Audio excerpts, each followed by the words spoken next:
The Song of Songs.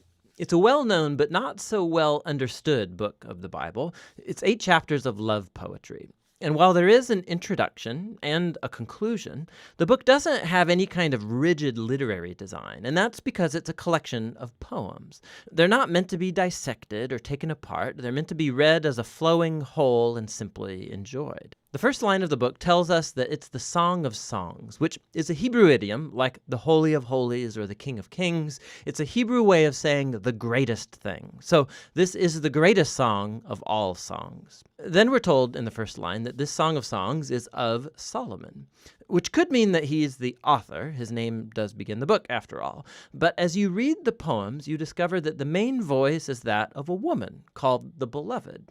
And while there is also a male voice, it does not seem to be Solomon's.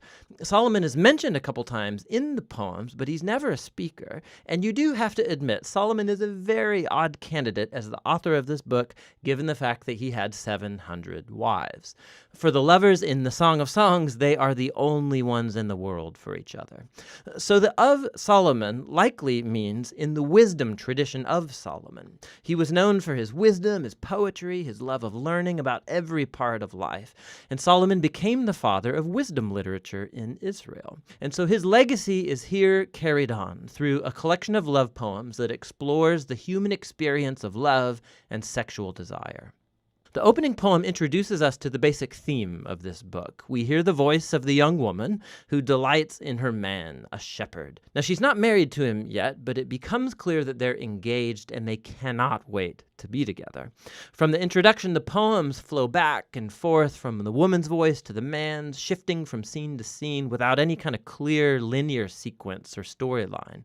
The poems move in these symphonic cycles, and key images and ideas get repeated and developed. So, one of the basic themes uniting the poems is the intense desire that this couple has for each other, expressed through their constant seeking and finding. So, after the opening poem, they're separated but on the hunt for one another. So the woman calls out, or she'll wake up from a dream or go looking for her lover, and more than once they'll find each other, they'll embrace, and then right when things start to get a bit racy, the scene will suddenly end, and a new one will start. They're separated, looking for each other, and on it goes. Another repeated theme is the joy of the couple's physical attraction for one another. So multiple times they'll pause and describe each other with these elaborate metaphors. And here it's very helpful to know that these images and metaphors in Hebrew poetry are not primarily visual. If you try and paint a picture of these people based on the metaphors, you will end up with something that looks very, very strange. What you're supposed to do is reflect on the meaning of these images as they relate to the man and the woman. So you'll read through the poetic cycles, and the tension will keep building in their desire and joy and attraction.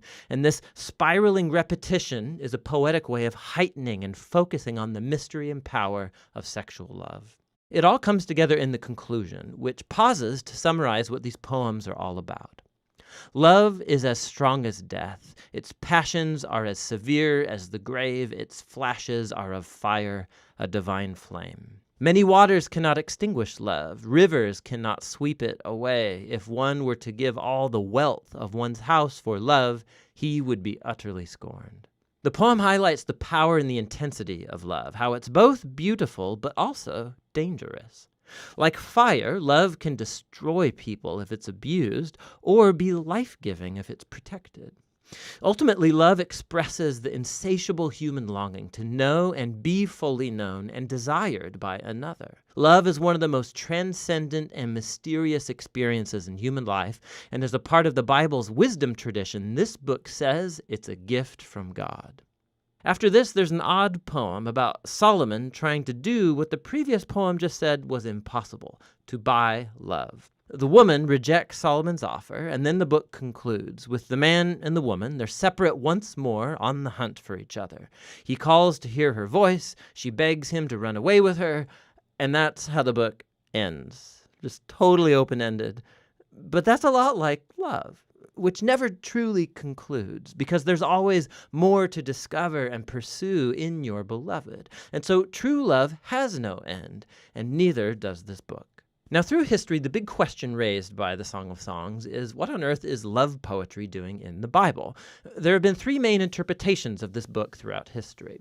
In Jewish tradition, it's been read as an allegory, each character a symbol. So the woman is Israel, the man is God, and their love is a symbol of the covenant between God and Israel made at Mount Sinai and the giving of the Torah. This view flowed into the Christian tradition, but the characters were swapped. So it's about Christ's love for his people, the church. And this interpretation was inspired by Paul's words in Ephesians 5, that a Christian husband's love for his wife is a symbol of Christ's love for the church. What's interesting is that in the last 100 years, archaeological discoveries among Israel's ancient neighbors in Egypt and Babylon has turned up all kinds of ancient love poetry that's very similar in language and imagery to the Song of Songs. We see that love poetry was a meaningful part of Israel's cultural environment, which has led most scholars today to view the Song of Songs as what it presents itself to be, an arrangement of Israelite love poetry reflecting on the divine gift of love. But that doesn't mean that it's only ancient love poetry.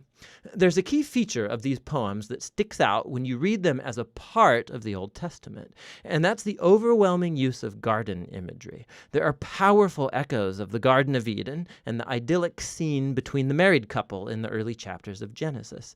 So the image of the man and the woman naked and vulnerable, but completely unified and safe with one another.